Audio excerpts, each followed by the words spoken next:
Hello friends, एक बार फिर से आप सभी का हमारे यूट्यूब चैनल में स्वागत है। जो हम इन्वायरमेंट के कुछ विज़न आईएएस की जो मैगज़ीन है उसकी इन्वायरमेंट के कुछ टॉपिक हमने लास्ट वीडियो में देख चुके थे। बचे हुए टॉपिक इस वीडियो में करेंगे। तो चलिए शुरू करते हैं। देखिए, जो अभी न्यूज है रही इसमें पीएम कुसुम स्कीम से संबंधित देख लेते हैं। जो पीएम कुसुम स्कीम है इसको 2019 में नवीन और नवीकरणीय ऊर्जा मंत्रालय के द्वारा लाया गया था। इसका उद्देश्य क्या था?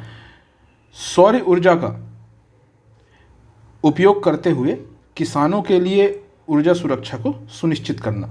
जो जैसे देखिए, किसान के द्वारा जो पंप्स हैं इनको संचालित किया जाता है, तो इनको किससे? सौर ऊर्जा से संचालित किया जाए, ताकि क्या होगा, जब सौर ऊर्जा से इसको संचालित किया जाएगा तो किसानों को कहीं ना कहीं जो बिजली के बिल आते हैं उसमें कमी आएगी, तो उनकी आय में एक निश्चितता देखने को मिलेगी। और साथ ही जो राष्ट्रीय स्तर पर निर्धारित योगदान है, जो सरकार की जलवायु परिवर्तन से संबंधित जो प्रतिबद्धता है उसको कम करने में भी सहायक हो। कैसे?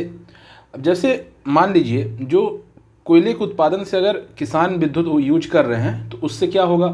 ग्रीन हाउस गैस निकलेंगी, है ना कहीं कार्बन उत्सर्जन होगा। और जो हमारी प्रतिबद्धता है कि हमको कार्बन उत्सर्जन कम करना है वो इसके विरुद्ध होगा। और यदि एक सौर ऊर्जा का उपयोग होता है तो हमारा कार्बन उत्सर्जन भी कम होगा। तो यही बोल रहा है कि जो राष्ट्रीय स्तर पर निर्धारित योगदान है उस पर भी के हिस्से के रूप में गैर जीवाश्म ईंधन स्रोत के रूप में विद्युत की स्थापित क्षमता को 2030 तक बढ़ाकर 40% तक करना।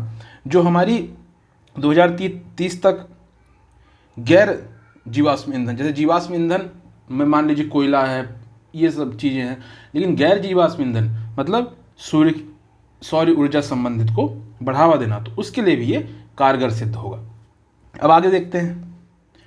देखिए, जो कुसुम योजना है इसमें मेन पॉइंट ये है कि इसको जो उद्देश्य है अपन को ये समझ में आ गया कि किसानों की वित्तीय और जल सुरक्षा, है ना। वित्तीय कैसे?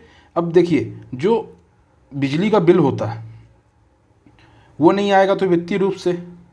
और क्या, जो जल की आपूर्ति होती है, अगर मान लीजिए पंप के द्वारा जल को खेत तक लाया जा रहा है, किसी मान लीजिए अगर नहर है, नहर से खेत तक पंप के द्वारा लाया जा रहा है तो वो भी सौर ऊर्जा से पंप चलेगा तो सहायक। या जो भूमि जो क्या बोलते हैं ग्राउंड वाटर है वहाँ से अगर ऊपर लाया जा रहा है तो वो भी पंप के थ्रू चलेगा। तो विद्युत कहाँ से आ जा रही है? लाइट कहाँ से आ जा रही है? सौर ऊर्जा से। तो जहाँ एक तरफ इनकी जल सुरक्षा सुनिश्चित हुई, वहीं जो अतिरिक्त बिजली बिल आता था उससे भी बचत देखने को मिली, है ना। तो प्रदान करता है, इसका उद्देश्य समझ लीजिए। ठीक है। इस योजना के घटकों के माध्यम से वर्ष 2022 तक 100 गीगावाट तक सौर ऊर्जा के उत्पादन को हासिल करना। कितना? 2022 तक 100 गीगावाट। ठीक है। देखो, इसको हम 3 घटक में बांटे हुए हैं, घटक ए, घटक बी और घटक सी। इसमें ज़्यादा कुछ नहीं है, जो बिना आप इसको पढ़ोगे समझ में आ जाएगा। तब भी मैं कुछ मेन पॉइंट आपको बता देता हूँ। देखो, जो घटक ए है इसमें किसान हो गए, सहकारिताएं हो गई, पंचायत हो गए, किसान उत्पादक संगठन हो गए द्वारा जो बंजर या परती भूमि पर, है ना, चारागाह, दलदली, खेत योग्य भूमि में 500 किलोवाट से लेकर 2 मेगावाट तक की जो नवीकरणीय ऊर्जा आधारित विद्युत संयंत्र स्थापित किया जा सकता है, इन्हें नवीकरणीय ऊर्जा उत्पादक कहा जाएगा। ठीक है। अब देखो, जो घटक ए में है इसके तहत जो उत्पादित विद्युत है वो जो डिस्कॉम कंपनी है ना, तो जो डिस्कॉम कंपनी है, जो राज्य के द्वारा विद्युत विनियामक आयोग होता है, वो उसका रेट पहले से निर्धारित कर देगी और उसमें ही डिस्कॉम कंपनी उसको खरीद लेंगे। ठीक है। ऐसी घटक बी है ना।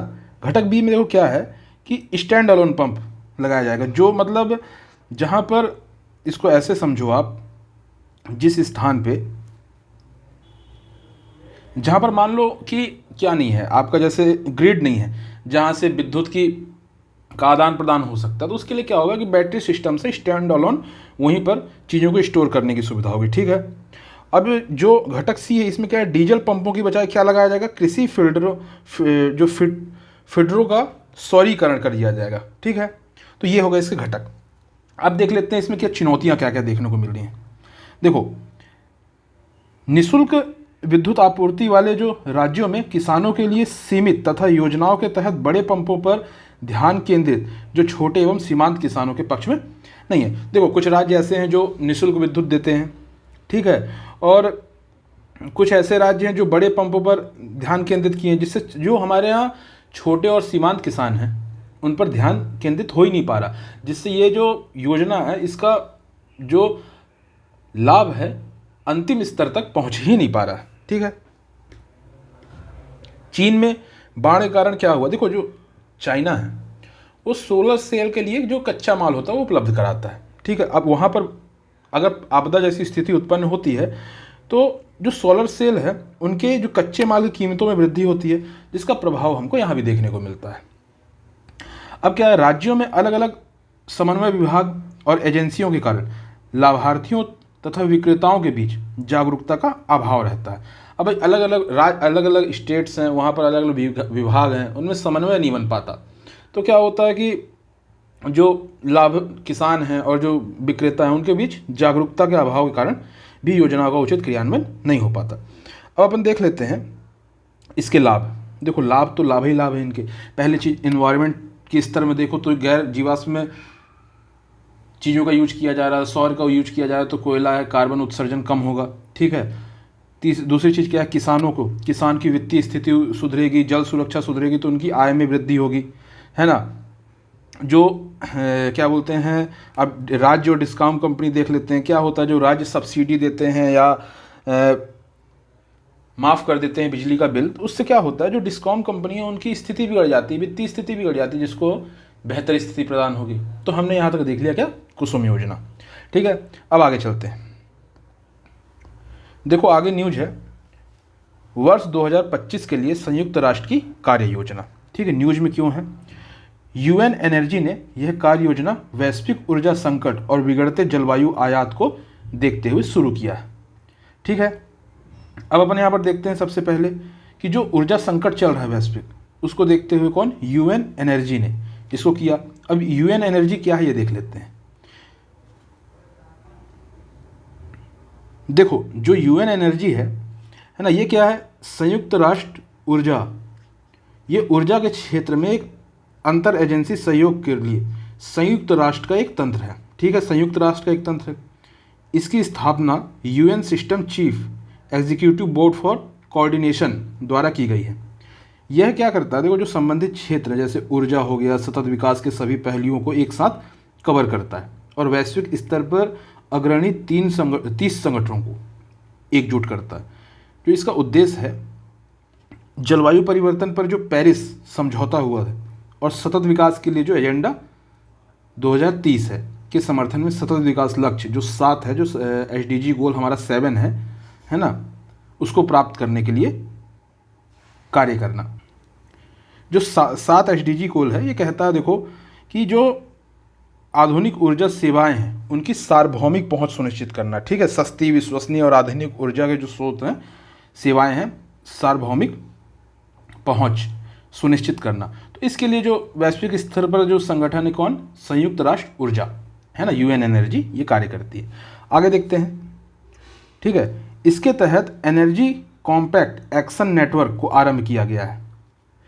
यह है जो एनर्जी कॉम्पैक्ट एक्शन नेटवर्क है, यह उन सरकारों और व्यवसायों के साथ अपने स्वच्छ ऊर्जा लक्ष्यों के लिए समर्थन की मांग करने वाली सरकारों का मिलान करेगा और उन्होंने पहले ही सहायता में जो 600 बिलियन डॉलर से अधिक का वादा किया। क्या करेगा, जिनको देखो आवश्यकता है, ठीक है, जिनको ऊर्जा, जहाँ पर ऊर्जा की आपूर्ति नहीं पहुँच पा रही, जिनको आवश्यकता है और जिन्होंने अपनी जिनको आवश्यकता है, मान लो कुछ राष्ट्र हैं जिनको आवश्यकता है और जो इनकी हेल्प कर सकते हैं, कुछ राष्ट्र ऐसे हैं, तो ये यहाँ तक पहुँचाने में, मिलान करने में इसकी भूमिका होगी, ठीक है।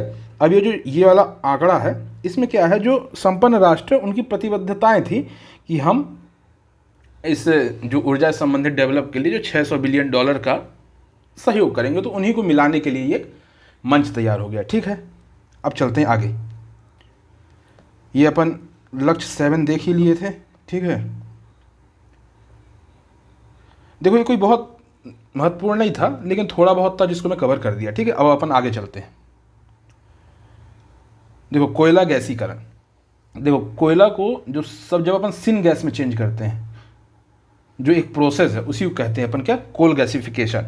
सिन गैस क्या होता है, देखो इसमें जो हाइड्रोजन है, कार्बन मोनोऑक्साइड, कार्बन डाइऑक्साइड है ना, सिन गैस के रूप में निकलता है। देखो कोयला गैसीकरण एक इन सीटू मतलब उसी स्थान पर की जाने वाली प्रक्रिया है। इसके तहत ऑक्सीजन को जल के साथ, ठीक है, ऑक्सीजन को जल के साथ कोयले की जो संस्तर तक प्रवेश कराया जाता है। मान लो देखो जैसे ये एक कोल है, ठीक है, कोल माइने यहाँ पर अलग अलग लेयर बने हुए हैं कोयले के, यहाँ पर है, यहाँ पर है। इसमें क्या किया जाता है, ऑक्सीजन और जल को यहाँ अंदर प्रवेश कराया जाता है, ठीक है, और इसे हाई टेम्परेचर पर प्रज्वलित किया जाता है। इसके परिणाम स्वरूप कोयला आंशिक रूप से हाइड्रोजन, कार्बन मोनोऑक्साइड एवं कार्बन डाइऑक्साइड में और मीथेन और हाइड्रोजन सल्फाइड में ऑक्सीकृत हो जाता है। ठीक है, देखो जो गैसीकरण प्रक्रिया में कोयले में मौजूद सल्फर वस्तुतः हाइड्रोजन सल्फाइड और अल्प मात्रा में कार्बोनिल सल्फाइड में परिवर्तित हो जाता है। अपन ये तो समझ लिए कि आखिर कोल गैसिफिकेशन होता क्या है। ठीक है, अब इसका अपन महत्व देख लेते हैं। देखो जो अभी मैं आपको क्या बोलते हैं पहले की न्यूज़ में बताया, जो राष्ट्रीय स्तर पर हमारी जो निर्धारित योगदान है पेरिस समझौता के तहत, है ना, जलवायु परिवर्तन के लिए जो हमारी एनडीसी है के रूप में घोषित किया गया। ठीक है, इस लक्ष्य को प्राप्त करने के लिए जो कोयला गैसिफिकेशन है उत्सर्जन तीव्रता में कमी करेगा, है ना। भाई जब ये अपन कोयला गैसिफिकेशन कर देंगे, गैस आ जाएगा, गैस स्टोर कर लेंगे, फिर उसका यूज करेंगे जब हम कोयले का, तो क्या होगा कि कोयले गैसिफिकेशन तो क्या उत्सर्जन तीव्रता को कम करेगा और गैर जीवाश्म ईंधन आधारित ऊर्जा संसाधनों को बढ़ावा देने में मदद करेगा। ठीक है, आत्मनिर्भरता की प्राप्ति और आयात में कमी, जो हम क्या बोलते हैं बाहर से जो हम ऊर्जा के लिए आश्रित हैं उस पर कमी करेगा। ठीक है, फिर इसका जो सिन गैस का उपयोग किस में हो सकता है, यूरिया के उत्पादन में हो सकता है, तो इस क्षेत्र को भी बढ़ावा मिलेगा। इसका यूज़ फार्मास्यूटिकल क्षेत्र में हो सकता है ना। मिथेनॉल को बनाने के लिए सिन गैस की आवश्यकता संबंधी संभावना का परीक्षण किया जा रहा है, तो इन सब चीज़ों को बढ़ावा मिलेगा। तो आखिरकार क्या है, देखो इसकी उपयोगिता न केवल सिर्फ एक क्षेत्र में, कई क्षेत्रों में है, तो ये एक आवश्यक पहल थी। ठीक है, तो यहाँ तक हमने समझा। बाकी मैं मेन पॉइंट को बता रहा हूँ जहाँ पर समझने की ज़रूरत है। बाकी जहाँ पर आपको ऐसा लगे समझ में नहीं आ रहा, आप कमेंट सेक्शन में बेझिझक पूछिए, मैं आपको उसका रिप्लाई करूँगा। ठीक है, चलो अब आगे देखते हैं। देखो वैश्विक जलवायु स्थिति रिपोर्ट 2021 कौन निकालता है, पहली बात जो विश्व मौसम विभाग संगठन है जारी करता है। ठीक है, निम्नलिखित जलवायु संकेतकों के बारे में विवरण है। क्या है, तापमान है, महासागरीय ऊष्मा है, महासागरीय अम्लीयता है, समुद्र स्तर में वृद्धि, समुद्री बर्फ और हिमनद और चरम मौसम, है ना, इनके बारे में विवरण प्रदान कराता है। ठीक, अब क्या क्या निष्कर्ष ये देख लेते हैं। देखो CO2 की जो सांद्रता है पूर्व औद्योगिक स्तर के 1.49%, सॉरी, ये जो CO2 की सांद्रता है जो पूर्व औद्योगिक स्तर है उसके 149% तक पहुंच गई है। जब औद्योगिक क्रांति, मतलब इसको आप ऐसे समझिए, हम उसमें पढ़ते हैं इतिहास में कि जो ब्रिटेन में औद्योगिक क्रांति की स्टार्ट हुई थी, तो उसके जो तापमान था उस समय जो था, CO2 की जो सांद्रता थी उस समय से अभी वर्तमान में कितनी 149% की इसमें वृद्धि हो चुकी है। ठीक है, वर्ष 2021 में मीथेन और नाइट्रस ऑक्साइड में भी वृद्धि जारी रही। ठीक है, 2021 पिछले 7 वर्षों में सबसे गर्म वर्ष रहा।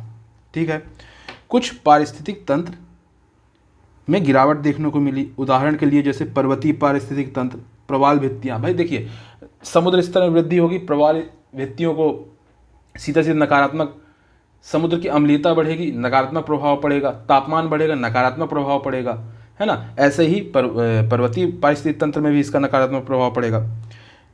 खाद्य और जल सुरक्षा में भी संकट देखने को मिलेगा। ठीक है, जैसे अब देखिए सीधी सी बात है कि जलवायु परिवर्तन में सबसे ज़्यादा प्रभावित क्या, भाई जो फसल उगती हैं, टेम्परेचर हो गया, बारिश हो गया, इन पर निर्भर करती हैं। तो जब इसमें समस्या देखने को मिलेगी, जब चीज़ें परिवर्तित होंगी, तो खाद्य सुरक्षा और जल सुरक्षा में भी संकट होगा। विस्थापन की स्थिति, देखो विस्थापन कैसे, जलवायु परिवर्तन के कारण जहाँ मौसम की समस्या, मतलब अत्यधिक गर्मी, अत्यधिक ठंड है ना, या जल स्तर में वृद्धि हो रही है, तो वहाँ से लोग विस्थापित होंगे, ये भी समस्या देखने को मिलेगी। अपन सुझाव के रूप में कह सकते हैं कि हमें एडॉप्टेशन और मिटिगेशन, है ना, जो चीज़ें वर्तमान में हैं उसके हम अनुकूल हो जाएं, ठीक है, और भविष्य में ऐसी समस्या और ना बढ़े, उसके लिए हम चीज़ों को नियंत्रित करें, ठीक है, इस पर ध्यान दिया जा सकता है। अब देख लेते हैं हम WMO। देखो ये UN की एक विशेषीकृत संस्था है, इसमें 193 सदस्य हैं, भारत भी इसका सदस्य है, और इसकी स्थापना 1950 में हुई थी, ठीक है। यहाँ तक हमने देख लिया। अब देखते हैं जो फर्स्ट मूवर्स कोएलिशन है, इसको समझते हैं। देखो हाल ही में भारत ने first movers coalition steering board में शामिल हुआ है, ठीक है। इसे USA और वर्ल्ड इकोनॉमिक फोरम ने ग्लासगो, जहां अभी हाल ही में COP26 हुआ था, में इसको लॉन्च किया गया था, ठीक है। ये एक वैश्विक पहल है, ठीक है। उन 7 औद्योगिक क्षेत्रों का विकार्बनीकरण करने के लिए कंपनियों की क्रय शक्ति का उपयोग करती है जिनका उत्सर्जन कम करने में कठिनाई हो रही है। जैसे वो उन औद्योगिक क्षेत्र है जिनमें क्या विकार्बनीकरण करना है ना, उन कंपनियों की क्रय शक्तियों का उपयोग करके जो उत्सर्जन कम नहीं कर पा रही, कठिनाई हो रही है, उस पर सहायता करना है, ठीक है। ये अपन समझ लिए। अब आगे चलते हैं। देखो जो राजस्थान है 10 गीगावाट क्षमता के साथ सौर हब के रूप में उभरा है। राजस्थान देश का प्रथम राज्य बन गया है जिसे 10 गीगावाट की संचयी व्यापक पैमाने पे सौर ऊर्जा की संस्थापित क्षमता को पार कर दिया, ठीक है। राज्य में विद्युत की कुल संस्थापित क्षमता जो है 32.5 गीगावाट है। इसमें नवीकरणीय ऊर्जा का योगदान 55% है। इसके बाद तृतीय स्तर ऊर्जा, जो इसके बाद जो है तापीय ऊर्जा और परमाणु ऊर्जा 2%, ठीक है। आगे चलते हैं अपन। देखो रामगढ़ विषधारी टाइगर रिजर्व, ये न्यूज में था, क्यों था, देखो जो राजस्थान सरकार ने रामगढ़ विषधारी वन्यजीव अभ्यारण्य को टाइगर रिजर्व के रूप में अधिसूचित किया है, ठीक है। अब जो बाघ अभ्यारण्य को राज्य अधिसूचित करती है, यह अधिसूचना राष्ट्रीय बाघ संरक्षण प्राधिकरण की सलाह पर वन्य जीव अधिनियम 1972 के प्रावधानों के अनुसार जारी किया जाता है। ध्यान रखना किसके तहत, वन्य जीव अधिनियम 1972 के तहत, ठीक है। ये जो है ये रामगढ़ विषधारी, ये भारत का 52वां टाइगर रिजर्व है, ठीक है। अब आगे चलते हैं। देखो दोस्तों जितने इन्वायरमेंट के समझने वाले जितने ही मुद्दे थे उसको मैंने कवर कर लिया है। जो भी मुद्दे आपको लगे कि यहाँ पर प्रॉब्लम हो रही है, आप कमेंट सेक्शन में बता देना, उसको अपन कवर कर लेंगे। नेक्स्ट पार्ट में अपन साइंस एंड टेक के साथ मिलेंगे। तो चलो ठीक है, जल्द मिलते हैं, तब तक के लिए जय हिंद।